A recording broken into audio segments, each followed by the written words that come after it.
नमस्कार दोस्तों, आपके अपने चैनल एसटीडी विद सुमन में आपका बहुत बहुत स्वागत है। आज की वीडियो में हम लोग नेट जेआरएफ का जो 2 पेपर हो चुका है, यानी 24 सितंबर को और 25 सितंबर को, उसका शिफ्ट 1 का पेपर हम लोग देखने वाले हैं। और पेपर 1 हम लोग देखने वाले हैं क्योंकि पेपर 1 सबका समान होता है, एक ही जैसा होता है, क्वेश्चन अक्सर रिपीट होते हैं। इस बार एनटीए 24 सितंबर से लेकर 5 नवंबर तक नेट जेआरएफ का एग्ज़ाम मतलब कि एनटीए के द्वारा होने वाला है।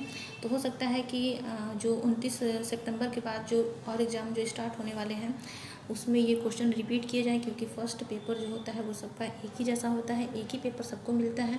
तो चलिए देर ना करते हुए सबसे पहला प्रश्न हम लोग देखते हैं। सबसे पहला प्रश्न है, पर्यावरणीय शिक्षा प्रोग्राम के लिए WWF ने किसको अपना ब्रांड एम्बेसडर घोषित किया है? तो इस प्रश्न का जो उत्तर है वो विश्वनाथन आनंद।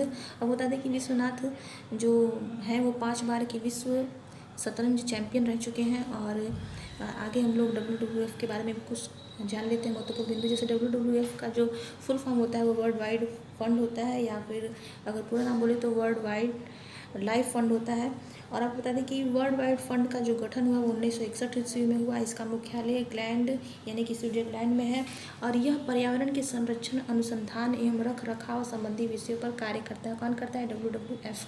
और क्वेश्चन में बस इतना ही आया था कि इसके ब्रांड एम्बेसडर मतलब किसको बनाया गया, तो विश्वनाथन आनंद जी को बनाया गया है। और दूसरा प्रश्न हम लोग देख लेते हैं। अगला प्रश्न रीजनिंग से था, जैसे कि 6, 14, 36, फिर 98, उसके बाद का अंक बताना था। अगर आपने आंसर में 276 लगाया है तो आपका आंसर सही होता है। इसको देख लेते हैं कैसे इसको हल किया गया था। जैसे कि 1 की पावर 1 रखना, फिर 2 की पावर 1, फिर 3 की पावर 1 और फिर तीनों को ऐड कर देना है, तो आपका आंसर आ जाएगा 6। और फिर जो 14 है वो कैसे आया है, यानी कि 1 पे स्क्वायर, 2 पे स्क्वायर और 3 पे स्क्वायर और तीनों को ऐड करने के बाद 14 आया है। फिर 1 पर क्यूब है, 2 पे क्यूब, 3 पे क्यूब और फिर टोटल मिलाने के बाद 36। ऐसे ही करके मतलब कि हम लोग का आंसर आया। जैसे कि लास्ट में लिखा हुआ है कि एक की पावर जो 5 रख दी गई है, 2 की पावर 5, फिर 3 की पावर 5, फिर तीनों को ऐड करने के बाद 276 आंसर है। कहने का मतलब अगर आपने 276 लगाया है तो आपका आंसर सही है। प्रश्न कंप्यूटर से है, एम रैम उदाहरण है, मतलब पूछा गया था कि इसका उदाहरण है, तो इसका आंसर होगा नॉन वोलेटाइल मेमोरी। ये नॉन वोलेटाइल मेमोरी का ये उदाहरण है। अगर आपने ये लगाया है तो आपका आंसर सही होता है। प्रश्न दोस्तों, नालंदा विश्वविद्यालय के संस्थापक थे। इसका जो राइट आंसर है वो है कुमार गुप्त फर्स्ट। अगला प्रश्न है, कौन से राज्य ने ग्राउंड वाटर अधिनियम 2020 प्रस्ताव को बदला है? तो इसका जो सही आंसर है वो उत्तर प्रदेश। यदि आपने उत्तर प्रदेश लगा है तो आपका उत्तर सही है। अगला प्रश्न है, स्वयं प्रभा में चैनल है। स्वयं प्रभा में चैनल पूछा गया है। स्वयं प्रभा में इस समय जो है 34 चैनल है। इसके पहले 32 चैनल थे, मतलब कि 2 चैनल को बढ़ा दिया गया है। अगर आपने 34 चैनल लगाए हैं तो आपका आंसर सही है। इसके कुछ महत्वपूर्ण बिंदुओं को देख लेते हैं। जैसे कि स्वयं प्रभा चैनल की योजना का जो मतलब कि घोषणा की गई थी वो 2016 में की गई थी। और इसका मतलब इस योजना का लॉन्च जो है 2017 में किया गया था। अब बता दें कि इस योजना से देश के छात्रों को मुफ्त में ऑनलाइन शिक्षा प्रदान की जाती है। अगर ऐसे भी प्रश्न बने तो आप आसानी से प्रश्न लगा सकते हैं। अगला जो प्रश्न आया था वो था कि किस शहर ने औद्योगिक क्षेत्र में पानी के प्रयोग को और अधिक अच्छे तरीके से प्रयोग करने के लिए कार्यशाला आयोजित की थी? तो इसका जो सही आंसर है वो होगा नई दिल्ली।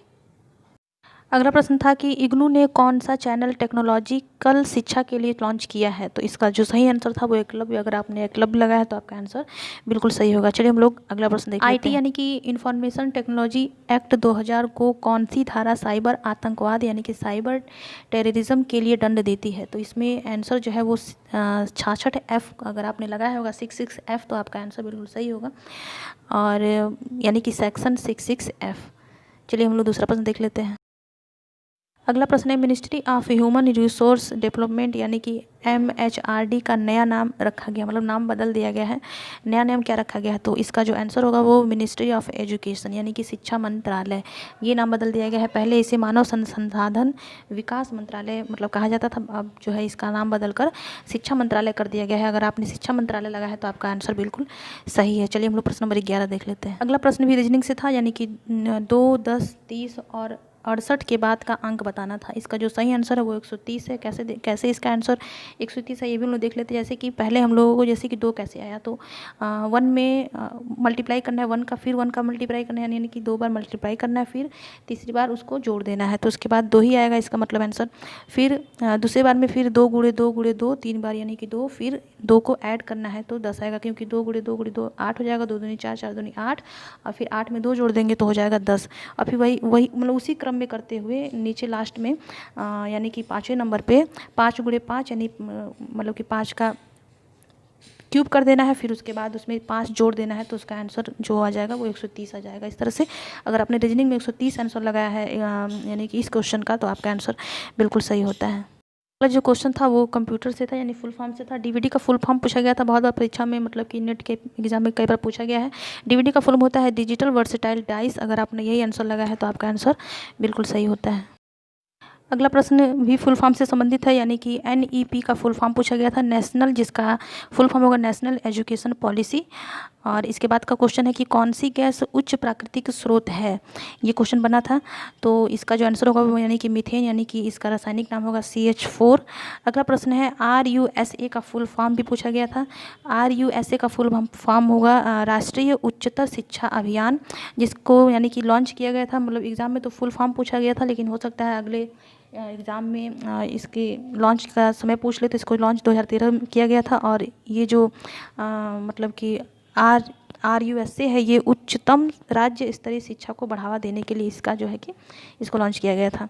चलिए हम लोग अगला प्रश्न देख लेते हैं। अगला प्रश्न है कक्षा संचार का आधार है सामाजिक। इसका जो उत्तर है वो होगा सामाजिक पहचान।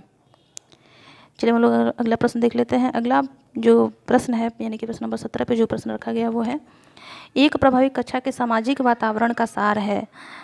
इसका जो सही आंसर मतलब होगा वो छात्र शिक्षक बातचीत में सक्रियता। अगर आपने यही उत्तर लगाया है तो आपका उत्तर बिल्कुल सही होगा। अगला प्रश्न भी फुल फॉर्म से संबंधित है, यानी कि IOP का फुल फॉर्म पूछा गया था। इसका फुल फॉर्म होगा इंटरनेट ऑफ थिंग्स। अगला प्रश्न था कि योगा का कब एकीकरण हुआ, यानी कि योगा का एकीकरण पूछा गया था किस ईस्वी में हुआ है। इसका एकीकरण जो है 1926 ईस्वी में हुआ था। अगला प्रश्न रीजनिंग से था, यानी कि 1, 4, फिर 27, फिर 16, फिर क्वेश्चन मार्क दिया गया था कि वहाँ पे कौन सी संख्या होगी, फिर 36, फिर 343, फिर उसके बाद फिर क्वेश्चन मार्क था, यानी कि बताना था कि कौन से नंबर यहाँ पे आएंगे। तो इसका जो आंसर होगा वो यानी कि पहले क्वेश्चन जो प्रश्न चिन्ह बना हुआ है वहाँ पे 125 और जो दूसरा प्रश्न चिन्ह बना हुआ है वहाँ पे 64। ये कैसे है इसको भी मैं आपको बता देती हूँ। यानी कि जैसे जो पहला दिया हुआ है 1 दिया हुआ कैसे आया, यानी 1 पे क्यूब रखना था, फिर दूसरे नंबर पर फिर जो 4 है यानी कि 2 पर स्क्वायर। उसी क्रम में जो 27 लिखा हुआ है वो 3 का क्यूब हो गया है, यानी कि 3 का क्यूब 27 लिखा है। फिर जो 16 लिखा है वो 4 का स्क्वायर है। और फिर जो क्वेश्चन मार्क आ जाएगा वहाँ पे 5 यानी 5 का क्यूब लिखना होगा। 5 का क्यूब 125 होता है, हम लोग सभी लोग जानते हैं। फिर उसके बाद जो 36 आया है वो 6 का स्क्वायर है, और जो 343 आया है वो 7 का क्यूब है। फिर उसके बाद हम लोग को मतलब इसी क्रम में यानी कि 1, 2, 3, 4, 5, 6, 7, 8 तक हो गया, 7 तक हो गया है। फिर जो लास्ट में जो प्रश्न चिन्ह लगा है वहाँ पे 8 का स्क्वायर हो जाएगा। जो 8 का स्क्वायर कितना होता है, 8 का स्क्वायर 64 होता है, इसलिए मतलब कि लास्ट वाला जो क्वेश्चन मार्क बना वहाँ पे 64 आएगा। अगर आपने 125 और 64 लगाया है तो आपका आंसर बिल्कुल सही होता है। अगला प्रश्न था कि किस राज्य की लोकसभा सीटें सबसे अधिक है, तो इसका उत्तर होगा उत्तर प्रदेश। उत्तर प्रदेश में कुल सीटें 80 हैं। तो अगर आपने उत्तर प्रदेश लगाया होगा तो आपका आंसर बिल्कुल सही होता है। प्रश्न कंप्यूटर से आया हुआ था, यानी कि 1 बाइट में कितने बीट होते हैं। तो 1 बाइट में कितने बीट्स होते हैं, 8 बीट्स होते हैं। और कंप्यूटर से अक्सर प्रश्न बनते हैं किलोबाइट, मेगाबाइट और गीगाबाइट से अक्सर प्रश्न बनते हैं। 1 किलोबाइट में कितने बाइट्स होते हैं, 1024 बाइट्स होते हैं। 1 मेगाबाइट में कितने होते हैं, 1024 किलोबाइट होते हैं। अक्सर इनसे प्रश्न बनते हैं। और ये जो 1 बाइट में कितने बीट होते हैं, ये तो बीट्स होते हैं, ये तो कई बार प्रश्न बन चुका है, इसलिए इसको बिल्कुल अनदेखा ना करें। हो सकता है कि अगला जो NTA का पेपर है अगर आपके सब्जेक्ट से संबंधित है तो हो सकता है ये प्रश्न रिपीट किया जाए, इसलिए इसको बिल्कुल भी अनदेखा ना करें। अगला प्रश्न है तक्षशिला को कब यूनेस्को की वर्ल्ड वाइड साइट की सूची में शामिल किया गया। इसका जो सही आंसर होगा वो होगा 1980। अगर आपने 1980 लगा है तो आपका आंसर बिल्कुल सही होता है। अगला प्रश्न भी रीजनिंग से बहुत ही आसान था। 8, 16, 24, फिर 32, इसके बाद का अंक बताना था। सीधे सीधे 8 का पहाड़ा है, यानी 8 के 8 16, 24 8 को 32, 8 5 40, सीधे 40 इसका आंसर आएगा। अगर हो सकता है इसका आंसर सभी ने सही लगाया हो, क्योंकि बहुत ही आसान है इसका उत्तर। और आपको बता दें कि अगर मेरा वीडियो आपको पसंद आया हो, इससे आपको थोड़ा सा भी लाभ हुआ हो, तो इस वीडियो को जरूर लाइक करें, अपने दोस्तों में शेयर करें। और मेरे चैनल के प्रति अगर कोई सुझाव हो तो उसे कमेंट करके जरूर बताएं। मेरे चैनल को सब्सक्राइब करें, बेल आइकन को प्रेस करें। फिर मिलेंगे ऐसे उपयोगी वीडियो के साथ। धन्यवाद।